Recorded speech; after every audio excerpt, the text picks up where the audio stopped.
ರಾಯಚೂರು ಜಿಲ್ಲಾ badminton association ವತಿಯಿಂದ Yonex Sunrise Karnataka ರಾಜ್ಯ ಚಾಂಪಿಯನ್ಶಿಪ್ ಬ್ಯಾಡ್ಮಿಂಟನ್ ಟೂರ್ನಮೆಂಟ್ ದಿನಾಂಕ 8ರಿಂದ 13 ನವೆಂಬರ್ 2025ರವರೆಗೆ ರಾಯಚೂರು ಮಹಾತ್ಮ ಗಾಂಧಿ ಒಳಾಂಗಣ ಕ್ರೀಡಾಂಗಣದಲ್ಲಿ ನಡೆಯಲಿದೆ ಎಂದು ಅಧ್ಯಕ್ಷ ಬೆಲ್ಲಂ ಕಿರಣ್ ತಿಳಿಸಿದರು. ನಗರದ ಪತ್ರಿಕಾ ಭವನದಲ್ಲಿ ಕರೆದ ಪತ್ರಿಕಾಗೋಷ್ಠಿಯಲ್ಲಿ ಮಾತನಾಡಿದ ಅವರು, ಈ ಟೂರ್ನಮೆಂಟ್ ಅನ್ನು ವಿಕ್ಟರಿ ಬ್ಯಾಡ್ಮಿಂಟನ್ ಅಕಾಡೆಮಿ ಆಯೋಜಿಸಿದ್ದು, ಕರ್ನಾಟಕ ಬ್ಯಾಡ್ಮಿಂಟನ್ ಅಸೋಸಿಯೇಷನ್ ಮತ್ತು ರಾಯಚೂರು ಜಿಲ್ಲಾ ಬ್ಯಾಡ್ಮಿಂಟನ್ ಅಸೋಸಿಯೇಷನ್ ಆಶ್ರಯದಲ್ಲಿ ನಡೆಯುತ್ತಿದೆ ಎಂದರು. ಕರ್ನಾಟಕದ ಯುವ ಬ್ಯಾಡ್ಮಿಂಟನ್ ಪ್ರತಿಭೆಯನ್ನು ಗುರುತಿಸುವುದು, ಉತ್ತೇಜಿಸುವುದು ಹಾಗೂ ರಾಜ್ಯ ಮಟ್ಟದ ವೇದಿಕೆಯಲ್ಲಿ ತಮ್ಮ ಕೌಶಲ್ಯವನ್ನು ಪ್ರದರ್ಶಿಸಲು ಅವಕಾಶ ಕಲ್ಪಿಸುವುದು ಈ ಟೂರ್ನಮೆಂಟ್ನ ಮುಖ್ಯ ಉದ್ದೇಶವಾಗಿದೆ. ರಾಜ್ಯದ ವಿವಿಧ ಜಿಲ್ಲೆಗಳ ಸುಮಾರು 500ಕ್ಕೂ ಹೆಚ್ಚು ಕ್ರೀಡಾಪಟುಗಳು ಈ ಸ್ಪರ್ಧೆಯಲ್ಲಿ ಭಾಗವಹಿಸಲಿದ್ದಾರೆ. ಟೂರ್ನಮೆಂಟ್ನಲ್ಲಿ ಉನ್ನತ ಮಟ್ಟದ ಸ್ಪರ್ಧೆ ನಡೆಯಲಿದ್ದು, ಪ್ರಶಸ್ತಿ ಮತ್ತು ಪ್ರಮಾಣ ಪತ್ರಗಳ ಮೂಲಕ ವಿಜೇತರಿಗೆ ಗೌರವ ನೀಡಲಾಗುತ್ತಿದೆ. ರಾಜ್ಯದ ಕ್ರೀಡಾ ಪ್ರೇಮಿಗಳು, ಪೋಷಕರು ಯುವ ಬ್ಯಾಡ್ಮಿಂಟನ್ ಆಟಗಾರರಿಗೆ ಪ್ರೋತ್ಸಾಹ ನೀಡಲು ಹಾಜರಾಗುವಂತೆ ಕೋರಿದರು. ಒಟ್ಟು 2.5 ಲಕ್ಷ ರೂಪಾಯಿ ಮೌಲ್ಯದ ಬಹುಮಾನಗಳಿವೆ. ಕ್ರೀಡಾಕೂಟಕ್ಕೆ 8ರಿಂದ 10 ಲಕ್ಷ ರೂಪಾಯಿ ಖರ್ಚಾಗಲಿದೆ ಎಂದರು.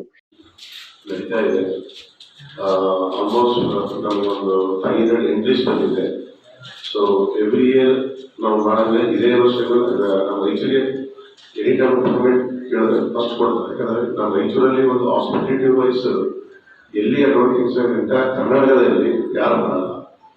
ಸೊ ವೆನ್ನೆವರ್ ನಾವು ಟೂರ್ನಮೆಂಟ್ ಕೇಳಿದ್ರೆ ಮೀಟಿಂಗಲ್ಲಿ ಫಸ್ಟ್ ಪ್ರಿಫರೆನ್ಸ್ ತೆಗೆದು ರಾಯಚೂರು. ಯಾಕಂದರೆ ಎಷ್ಟು ಜನ ಪ್ಲೇಯರ್ಸ್ ಬರ್ತಾ ಇರ್ತಾರೆ, ನಾವು ಸರಿ ಊಟ ಕೊಡಲ್ಲ, ಬೇರೆ ಕಡೆಯವರಿಗೆ ಸರಿ ವ್ಯವಸ್ಥೆ ಏನಿರಲ್ಲ. ಇಲ್ಲಿ ನಾವೆಲ್ಲ ಬೆಳಗ್ಗೆ ಬ್ರೇಕ್ಫಾಸ್ಟಿಂದ ಮಧ್ಯಾಹ್ನ ಲಂಚು, ಈವ್ನಿಂಗ್ IT ಮತ್ತು ಡಿನ್ನರ್ ಕೊಡ್ತೀವಿ. ಬೇರೆ ಕಡೆ ಪೇರೆಂಟ್ಸ್ ಕೊಡಲ್ಲ. ನಾವು ಇಲ್ಲಿ ಪೇರೆಂಟ್ಸ್ಗೆ ನೋ ರೆಸ್ಟ್ರಿಕ್ಷನ್ಸ್, ಯಾರು ಬಂದು ಊಟ ಕೊಡೋಲ್ಲ, ಆ ಥರ ವ್ಯವಸ್ಥೆ ಮಾಡಿದ್ದೀವಿ. ಇದು ಆಲ್ಮೋಸ್ಟ್ ಮೋರ್ ದೆನ್ 10 ಟೂರ್ನಮೆಂಟ್ ರಾಯಚೂರಲ್ಲಿ ಮಾಡ್ತಾ ಇದ್ದೀವಿ. ಸೊ ನಾವು ಒಳ್ಳೆ ಇಂಪ್ರೆಷನ್ ಇದೆ. ರಾಯಚೂರು ಅಂದಮೇಲೆ ಒಂದು Prestige issue tournament any time ಕೇಳಿದ್ರೆ ಎನಿ ಟೂರ್ನಮೆಂಟ್ ಕೊಡ್ತಾರೆ. ನೆಕ್ಸ್ಟ್ ಇಯರ್ ಅವರೊಂದು ನಮಗೆ ಪ್ರಾಮಿಸ್ ಮಾಡಿದ ಸ್ಟೇಟ್ ಅಸೋಸಿಯೇಷನ್ ಒಂದು ಸೌತ್ ಝೋನ್ ಮಾಡ್ತಾರೆ, ಕೊಡ್ತೀವಿ ಅಂತ ಸೌತ್ ಇಂಡಿಯಾ. ಸೊ ಸೌತ್ ಇಂಡಿಯಾದ ಅಷ್ಟು ಈ ಜನರಲ್ಲಿ ಎಲ್ಲ ಸ್ಟೇಟ್ ಕೊಡ್ತಾರೆ, ಡಿಸ್ಟಿಕಲ್ಲಿ ಎಲ್ಲಿ ಕೊಡಲ್ಲ. ಮೇಜರ್ ರೀಸನ್ ಅಂದರೆ ನಮ್ಮ ಹಾಸ್ಪಿಟಲಿಟಿ ನಾವು ಯಾವ ಥರ ಅಸೋಸಿಯೇಟ್ ಮಾಡ್ತಾ ಇದ್ದೀವಿ. ಸೊ ಎಲ್ಲ ಪೂವರ್ ಪ್ಲೇಯರ್ಸ್ಗೆ ಬಡವರಿದ್ದಾಗ ಫೈನಾನ್ಷಿಯಲಿ ವೀಕ್ ಇದ್ರೂ ನಾವು ಆಲ್ಮೋಸ್ಟ್ ನಮ್ಮ ಕ್ಲಬ್ಬಿಂದ ಎಲ್ಲ ಕಾಂಟ್ರಿಬ್ಯೂಟ್ ಮಾಡಿಕೊಂಡು ಅವ್ರಿಗೆ ಫೈನಾನ್ಷಿಯಲ್ ಹೆಲ್ಪ್ ಮಾಡಿದ್ದೀವಿ.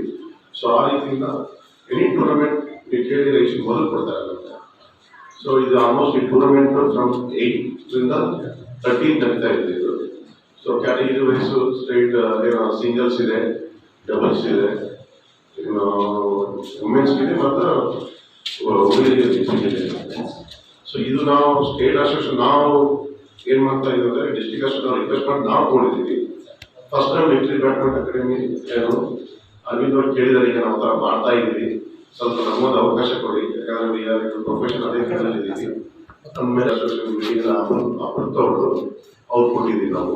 ಸೊ ನಾವು ಯಾವ ಥರ ಮೇಂಟೈನ್ ಮಾಡ್ತಾ ಇದ್ದೀವಿ ಈ 10 ವರ್ಷದ ಟೂರ್ನಮೆಂಟಿಗೆ, ಅದೇ ಥರ ಅವ್ರನ್ನ ಕಾಪಾಡ್ಕೊಂಡು ಹೋಗಿ ಅಂತ ಹೇಳಿದ್ದೀನಿ. ಅವ್ರು ಮಾಡ್ತಾ ಇರ್ತಾರೆ.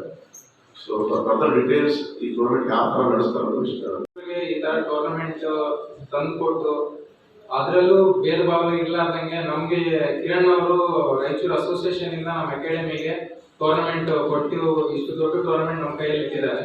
ಸೊ ನಾವು ಈ ರಾಯಚೂರಿಗೆ ಯಾವುದೇ ಥರ ಕಡಿಮೆ ಮಾಡಲಾರ್ದಂಗೆ ನಾವು ಹಾಸ್ಪಿಟಾಲಿಟಿ ವೈಸ್ ಆಗಲಿ, ಫುಡ್ ವೈಸ್ ಆಗಲಿ ಎಲ್ಲ ತುಂಬ ಚೆನ್ನಾಗಿ ನೋಡ್ಕೊಳ್ಳೋಣ ಅಂತ ನಾವೊಂದು ಇದರಲ್ಲಿ ಮಾಡ್ತಾ ಇದ್ದೀವಿ. ಟೂರ್ನಮೆಂಟ್ 400ರಿಂದ 450 ಜನ ಪ್ಲೇಯರ್ಸು ಆಲ್ ಓವರ್ ಕರ್ನಾಟಕ ಇಲ್ಲಿ ಬರ್ತಾ ಇದ್ದಾರೆ ನಮ್ಮ ಹತ್ರ ಟೂರ್ನಮೆಂಟ್ ಆಡಲಿಕ್ಕೆ. ಸೊ ಈ ಟೂರ್ನಮೆಂಟಲ್ಲಿ ನಮ್ಮ ರಾಯಚೂರಿಂದನೂ 8ರಿಂದ 10 ಜನ ಹುಡುಗರು ಪಾರ್ಟಿಸಿಪೇಟ್ ಮಾಡ್ತಾ ಇದ್ದಾರೆ. ಇದರಲ್ಲಿ ನಮ್ಮ ಟೂರ್ನಮೆಂಟಲ್ಲಿ ಸ್ಟೇಟ್ ಸೀಡಿಂಗ್ ವೈಸ್ ನಮ್ಮ ರೋಹನ್ ಕರ್ತೂರಿ ಅಂತ ಒಂದು ಹುಡುಗ ಸೆಕೆಂಡ್ ಸೀಡ್ ಇದ್ದಾನೆ. ಈ ಟೂರ್ನಮೆಂಟ್ ಒಂಥರ ನಮಗೆ ಫೇವ್ರೇಟ್ ಟೂರ್ನಮೆಂಟ್. ನಮ್ಮ ರಾಯಚೂರಲ್ಲಿ ಗೆಲ್ಲಕ್ಕೆ ಒಂದು ಆಪರ್ಚುನಿಟಿ ಇದೆ. ಆಮೇಲೆ ನಾವು ಎಲ್ಲ ಪ್ಲೇಯರ್ಸ್ಗೂ, ಆಮೇಲೆ ಪೇರೆಂಟ್ಸ್ಗೂ, ಕೋಚಸ್ಗೂ, ಆಚೆಯಿಂದ ಬಂದವರಿಗೆ ಬೆಳಗ್ಗೆ ಬ್ರೇಕ್ಫಾಸ್ಟ್, ಲಂಚ್, ಡಿನ್ನರ್ ಪ್ರತಿಯೊಂದು ಪ್ರೊವೈಡ್ ಮಾಡ್ತಾ ಇದ್ದೀವಿ. ಈ ಸಂದರ್ಭದಲ್ಲಿ ಚೇತನ್ ಅರ್ಜುನ್, ರಾಮಣ್ಣ, ರಮೇಶ್ ಸೇರಿದಂತೆ ಇತರರಿದ್ದರು.